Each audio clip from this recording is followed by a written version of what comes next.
Good morning, Senior Pride here. Today I'm going to talk about specific challenges and the strengths of LGBTQ plus seniors in society currently today. First of all, we represent kind of a largely invisible group across the globe. And as the first generation that really started looking at shifted different attitudes towards sexuality and gender identity, we have as a group experienced systemic oppression and exclusion throughout our lives. So now as we age, we look at ourselves grappling with the compounded challenges of ageism, historical discrimination, and societal neglect. We have endured decades of marginalization, ranging from criminalization in places like Uganda and Russia to social exclusion in conservative societies such as India, Brazil. The fight for equality has been lifelong, and even as laws have shifted in favor of LGBTQ plus individuals in many countries, societal acceptance has lagged. Aging adds another layer of vulnerability, and with this we face challenges such as inadequate healthcare, loneliness, financial instability, and continued discrimination, particularly in our housing environments.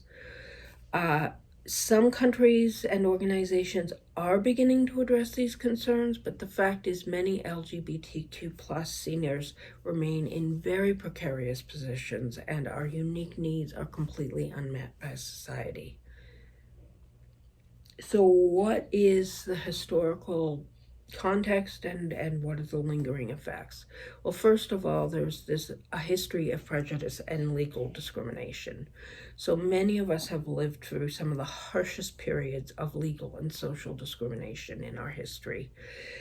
In many countries, homosexuality and transgender identities were criminalized for much of the 20th century, with severe penalties ranging from imprisonment to outright death.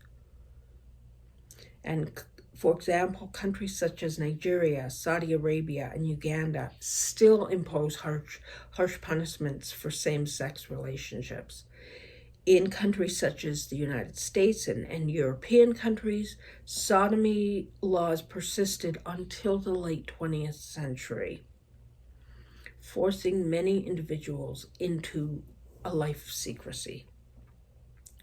In the United Kingdom, gay men like Alan Turing were chemically castrated or imprisoned, while in South Africa, lesbians endured what were called corrective rapes. Now, the trauma of living in such oppressive environments has left a lasting impact on many LGBTQ plus seniors.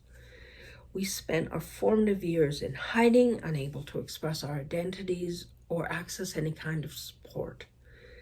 For transgender seniors in particular, the lack of societal understanding around gender dysphoria often meant living in isolation or being utterly ostracized by family and friends.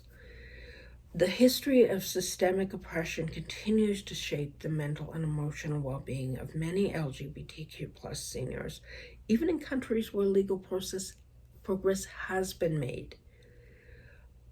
There's lingering trauma from past discrimination. So in studies conducted in the United States, the Netherlands, and Australia, it was revealed that there are significantly higher rates of depression, anxiety, and post-traumatic stress disorder among LGBTQ plus elders compared to their heterosexual and cisgender counterparts. And many also grapple with internalized homophobia, which is a result of decades of marginalization and social or societal messaging that makes us feel that we are wrong or unnatural. Globally, There are many seniors who also carry the stigma of having lived through the HIV/AIDS epidemic. And so for older gay men in particular, this epidemic not only decimated their communities, but also segmented a cultural association between homosexuality and disease. In countries such as South Africa and Brazil, where the HIV crisis hit particularly hard, older LGBTQ plus individuals face this burden, this double burden of ageism and lingering stigma. Now, although there has been social progress, older LGBTQ plus individuals are excluded from many of these progressive movements. So while younger generations of LGBTQ plus individuals have benefited from increasing visibility and social acceptance, many of us older folks feel excluded from these movements. So movements across Europe, North America, and parts of Asia, advocacy campaigns often focus them on younger LGBTQ plus populations, and these include things such as education and workplace inclusion, ignoring the unique challenges of aging. In some countries with more nascent LGBTQ plus movements, such as Kenya or India, seniors are often reluctant to participate due to fear of retribution or ostracization. And this exclusion actually exacerbates those feelings of invisibility. We may struggle to connect with younger generations who have very different lived experiences from us and greater access to supportive communities. Building intergenerational connections within the LGBTQ plus community remains a significant challenge worldwide. So we face discrimination in healthcare. First of all, there is a lack of cultural competence among healthcare providers. Healthcare systems fail, and this is worldwide, fail to meet the needs of LGBTQ plus seniors. In many countries, doctors and caregivers lack the training in specific issues faced by us. And for instance, a 2021 study in the United States found that 60% of healthcare providers receive no formal education on LGBTQ plus issues, and the situation is, of course, even worse in developing nations. Seniors frequently report instances of discrimination, such as being misgendered, denied treatment, or having our identities invalidated. In countries where homosexuality remains taboo, such as Indonesia or Ghana, LGBTQ plus individuals simply too fearful to seek medical care. And even in progressive nations like Sweden or here in Canada, we may encounter ageist attitudes that compound our struggles as we are perceived as less deserving of care and treatment and resources than younger LGBTQ plus individuals. There are many barriers to accessing care. So for instance, in places without universal health care like the United States, many elders simply lack adequate insurance due to a lifetime of employment discrimination that denied them stable jobs or adequate benefits. They also are denied partner benefits, which would lead to greater access to health care. Older transgender individuals globally face additional hurdles such as gender-affirming care, which is often inaccessible or prohibitively expensive. In long-term care facilities, LGBTQ plus seniors often face outright hostility, and I can personally attest to this.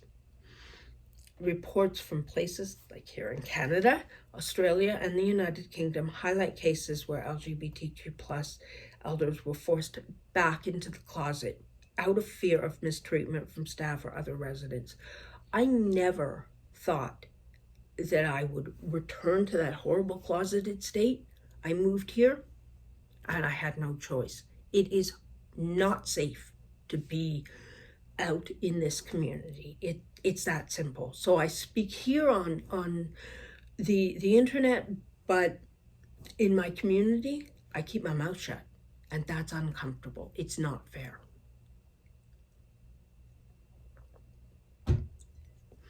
The fact is that globally, only a handful of retirement communities cater specifically to LGBTQ plus individuals, and it leaves many seniors with few options for safe and affirming care.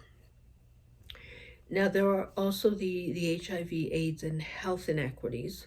So, the ongoing impact of the HIV/AIDS epidemic cannot be overstated, particularly for older gay men and transgender women.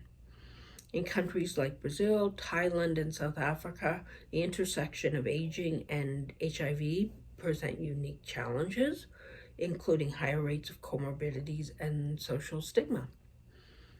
Many LGBTQ plus individuals living with HIV report feelings of isolation, as they are often overlooked both by the broader aging community and the younger LGBTQ plus community. Access to antiretroviral treatments remains uneven across the globe. In low-income countries, older individuals living with HIV often lack access to basic and consistent care, placing their health and well-being at risk. There is also the issue of social isolation and loneliness. So, many LGBTQ plus individuals have what they call chosen families versus biological families because of their sexual orientation, and this leads to social isolation. So many individuals are estranged from their biological families, as I said, for cultural, religious, or societal rejection. And in deeply conservative countries, such as Saudi Arabia or parts of Eastern Europe, coming out often results in permanent familial alienation. In countries like India or Indonesia, where intergenerational family living is common, LGBTQ plus elders may be forced to live apart from relatives, leaving them socially vulnerable. In the absence of traditional family structures, we have our chosen families. And these are networks of friends and allies who provide emotional and practical support.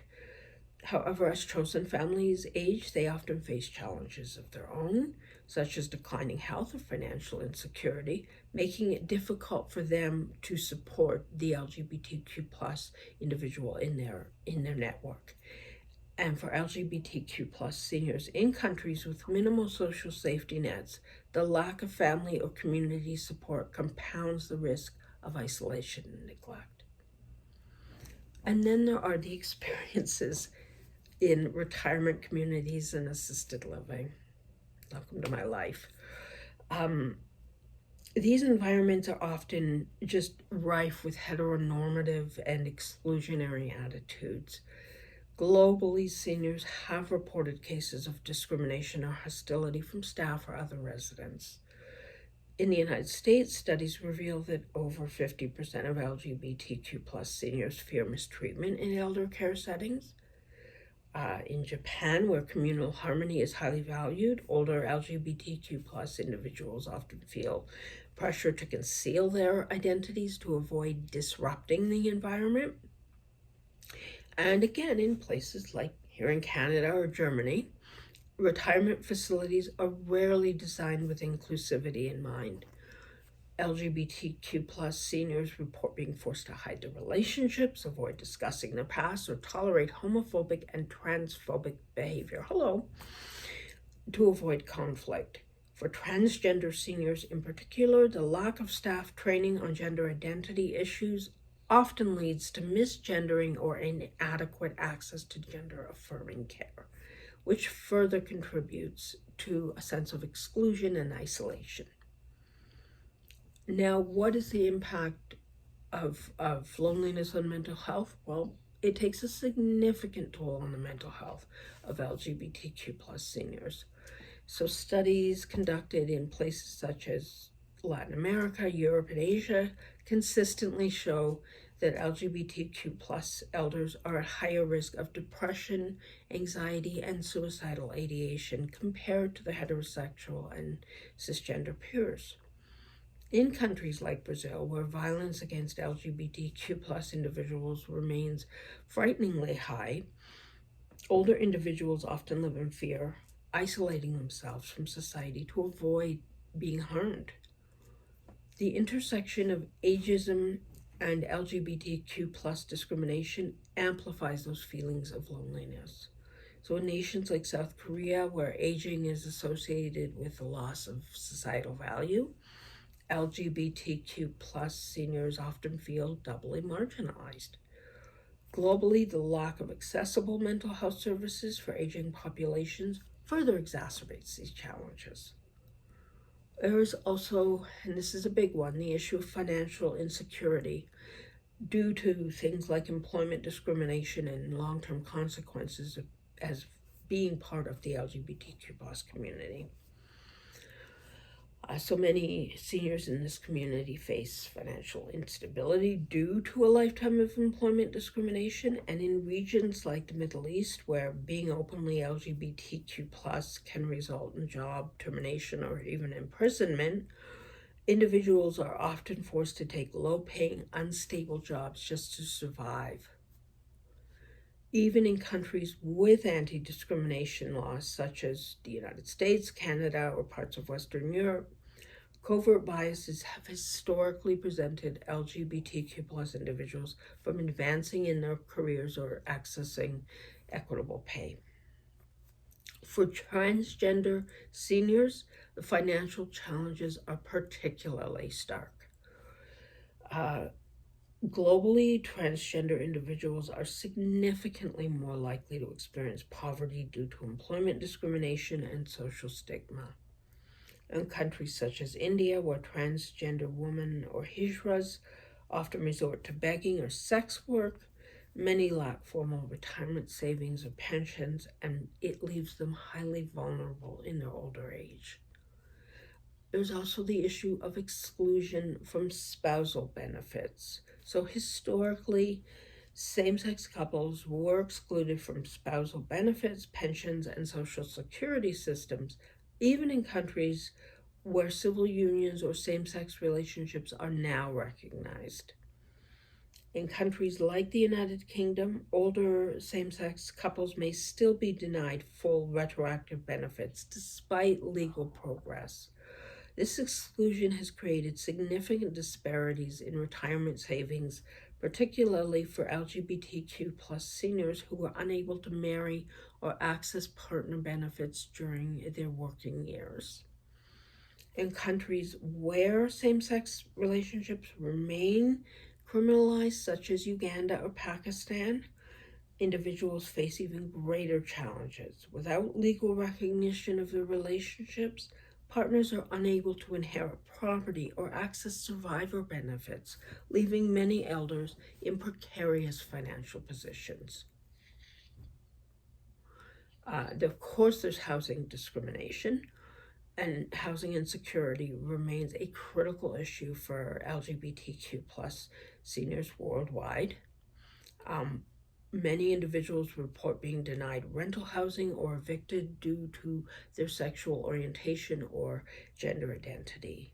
In countries with strong cultural taboos, such as Russia or Poland, older LGBTQ plus individuals often hide their identities for fear of being forced out of their homes. Even in countries, again, with anti-discrimination laws, such as Canada, affordable housing is limited. In the United States, for example, a 2020 study found that nearly half of LGBTQ plus elders worried about housing discrimination. While some initiatives such as LGBTQ plus friendly senior housing in Spain or the Netherlands have emerged, these remain the very small exception rather than the rule. Societal progress and emerging solutions. Are there even emerging solutions? What is societal progress? Well, first of all, we talk about advocacy. We should talk about advocacy and support organizations. Globally, organizations are beginning to address the unique needs of LGBTQ plus seniors. So groups like SAGE in the United States, the National LGBT Elder Housing Initiative in the UK, and Fundación Triangula in Spain do provide vital services, including housing assistance, healthcare, and advocacy, as well as social support. However, in countries like India, where grassroots organizations such as Nazariah are working to support older members of the LGBTQ plus community, particularly transgender individuals who face significant societal rejection, the fact is progress is slow. There are international advocacy efforts, such as those led by the United Nations, and they have also begun to highlight the challenges faced by LGBTQ plus seniors. These initiatives are crucial for pushing governments to adopt inclusive policies and for funding programs that address the specific needs of our population. There's also the need for education and cultural competence training.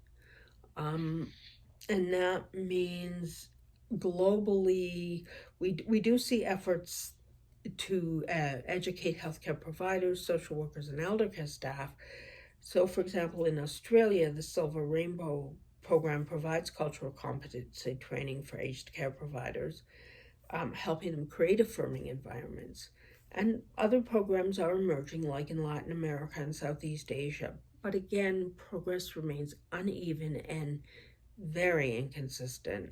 It's expanding initiatives worldwide is essential to ensuring that LGBTQ plus seniors receive respect and appropriate care.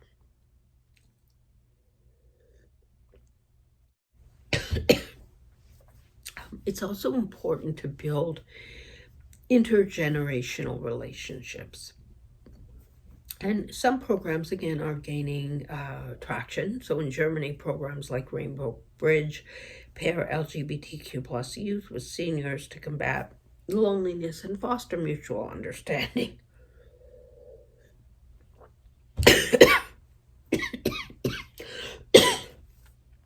There are, excuse me, there are similar initiatives in Canada and South Africa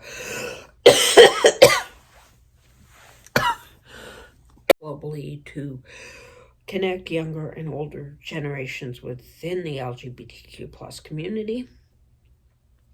And these are gaining traction. So in Germany, there's a program called Rainbow Bridge that pairs LGBTQ plus youth with seniors to combat loneliness and foster mutual understanding and awareness. There are some initiatives in Canada and South Africa that aim to break down generational divides and emphasize the shared struggles and resilience of LGBTQ plus individuals across different age groups. Grassroots activism has always been a tool for change. And in countries like Kenya and the Philippines, LGBTQ plus elders are leading efforts to push for greater visibility and inclusion. And these stories of resilience are important because they serve as a reminder that despite systemic barriers, we are fighting for a better future, not just for ourselves, but for younger generations. So the fact is, we represent a vital but very much underserved and overlooked group in our society. This involves historical discrimination as well as ongoing challenges in healthcare, housing, and social exclusion. And our struggles are complex and deeply rooted in this past. As advocacy grows and communities come together, there is hope for a more inclusive world. But we need to address these unique needs and foster intergenerational solidarity to ensure that no one is left behind. If you enjoyed this video, I hope that you will hit subscribe and like. I hope that you will share. and not just with older individuals, but with younger LGBTQ plus individuals, because they need to know what is happening and what needs to change. And with that, I say, remember, to be senior is to be proud. Hugs.